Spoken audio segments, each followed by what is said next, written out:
मैं रामनिवास से आचार्य श्री कल्याण राजकीय कन्या महाविद्यालय सीकर। आज मैं आपको लॉक के सामाजिक समझौते सिद्धांत की विशेषताओं के बारे में बताऊंगा।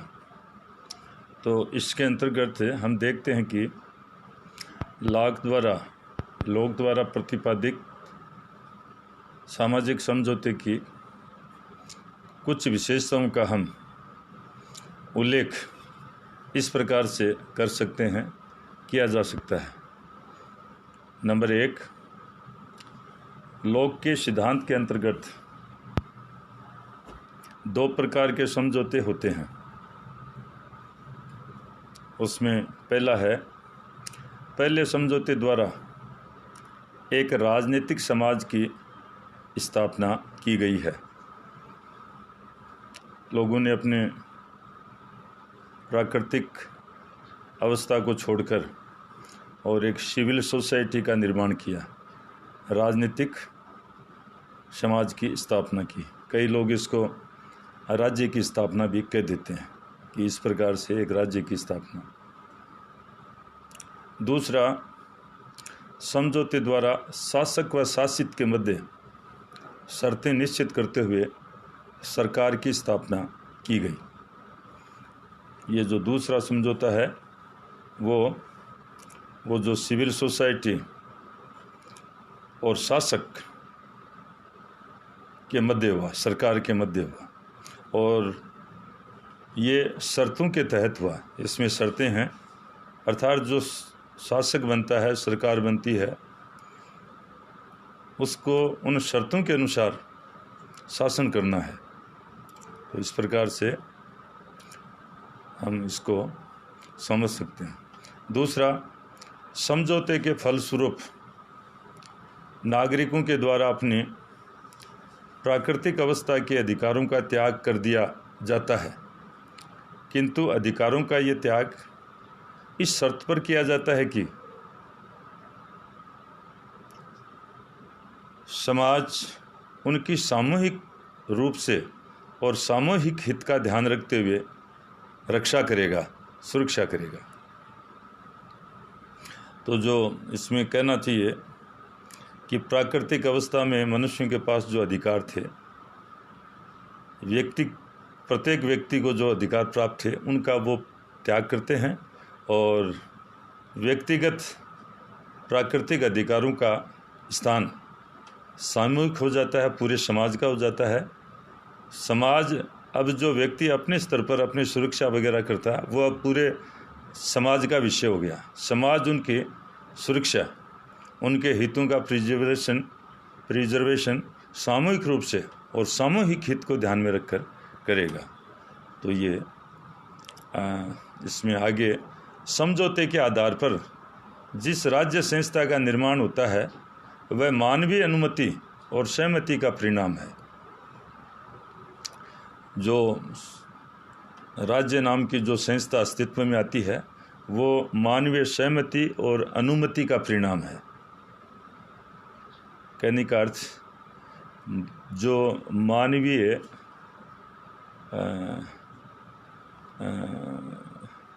दृष्टिकोण को ध्यान में रखते हुए, मानवोचित गरिमाओं को ध्यान में रखते हुए, माना कि मनुष्यों को कुछ असुविधा प्राकृतिक अवस्था में थी, तो उनसे छुटकारा पाने के लिए उन्होंने राज्य नाम की संस्था का निर्माण किया है। तो वो जो संस्था है वो मानवोचित परिस्थितियों, गरिमा का पूरा ध्यान रखेगी। प्रत्येक मनुष्य का उस राज्य द्वारा उनके सर्वांगीण हितों का ध्यान रखा जाएगा। लॉक के सिद्धांत में शासक भी समझौते का एक पक्ष है, अतः समझौते की शर्तें उस पर अनिवार्यतः लागू होती हैं और उसके लिए समझौते का पालन आवश्यक होता है। इस प्रकार लॉक एक निरंकुश राजतंत्र नहीं, बल्कि मर्यादित राजतंत्र की स्थापना के पक्ष में है। हाब्स ने जो समझौता किया, उसमें जो शासक है वो समझौते का पक्षकार नहीं है, पर यहाँ पर शासक है वो समझौते का पक्षकार है। और समझौता जो हुआ उसकी शर्तें हैं, वो शर्तें शासितों पर भी लागू होती हैं और शासक पर भी होती हैं।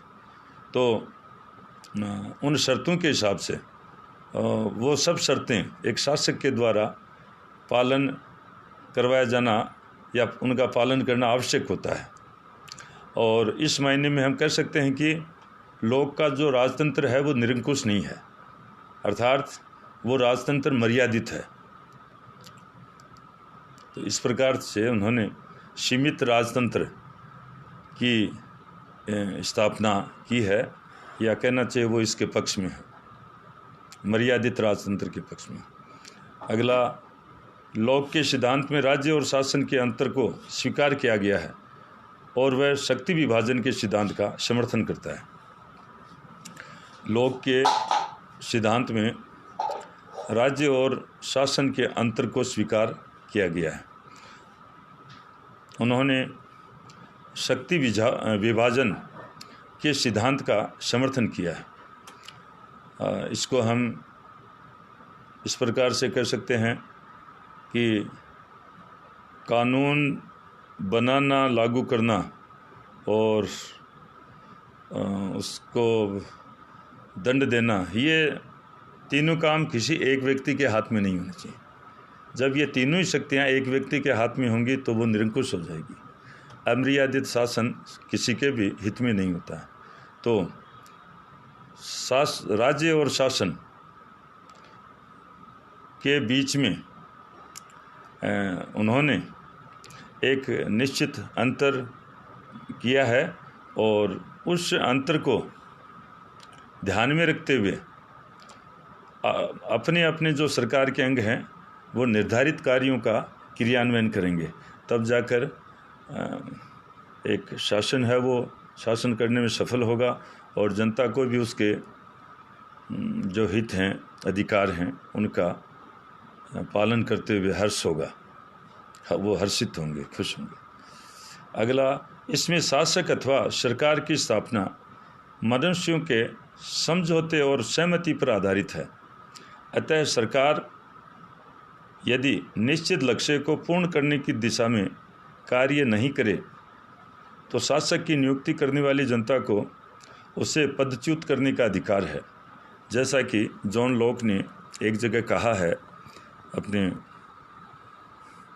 खास गूढ़ शब्दों में, समाज को सदा एक ऐसी शक्ति प्राप्त रहती है कि वह अपने को किसी के भी कुप्रयत्नों और कुचेष्टाओं से बचा सके। जो प्रजा के जीवन स्वतंत्रता या संपत्ति के विरुद्ध कुप्रयत्न और कुचेष्टाएं करने की मूर्खता अथवा नीचता करें। जब कभी भी कोई उन्हें दासता की दिशा में ले जाने का प्रयत्न करे, उन्हें सदा ये अधिकार होगा कि वह अपने को उससे मुक्त कर सकें। जो आत्मरक्षा की उस मौलिक, पवित्र एवं अपरिवर्तनीय नियम पर आक्रमण करते हैं जिनके हेतु वे समाज में सम्मिलित हुए थे। तो यहाँ पर बहुत ही लोक ने इस सारी चीज़ों को स्पष्ट कर दिया है कि जो शासन है, शासक है, उसकी स्थापना एक निश्चित लक्ष्य को पूर्ण करने के लिए की गई है और यदि वो लक्ष्य पूर्ण नहीं होता है तो नियुक्त करने वाली जनता उसे उसके पद से अलग कर सकती है, हटा सकती है, पदच्युत कर सकती है। तो इस प्रकार का अधिकार उन्होंने अपने दिया है। उपसंहार, मूल्यांकन के रूप में हम लोक के जो विचार हैं, सिद्धांत हैं, उनके बारे में कह सकते हैं कि लोक ने अपने सिद्धांत के आधार पर एक ऐसे समाज का समर्थन किया है जिसमें वास्तविक एवं अंतिम शक्ति अर्थात संप्रभुता समष्टि रूप से समाज में निहित होती है। तो ये निश्चित रूप से यहाँ पर मर्यादित राजतंत्र और जनता के हितों की रक्षा अधिकारों की रक्षा और सुरक्षा, इसको ध्यान में रखकर उन्होंने ये अपना सिद्धांत गढ़ा है, ये समझौता किया है।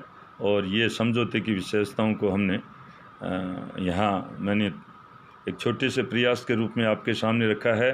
जो भी आपको इसमें कोई आपकी ओर से कोई सुझाव हो तो निश्चित रूप से मुझे आप भेजेंगे, सूचित करेंगे। और आज मैं यहीं मेरी वाणी को विश्राम देता हूँ। धन्यवाद।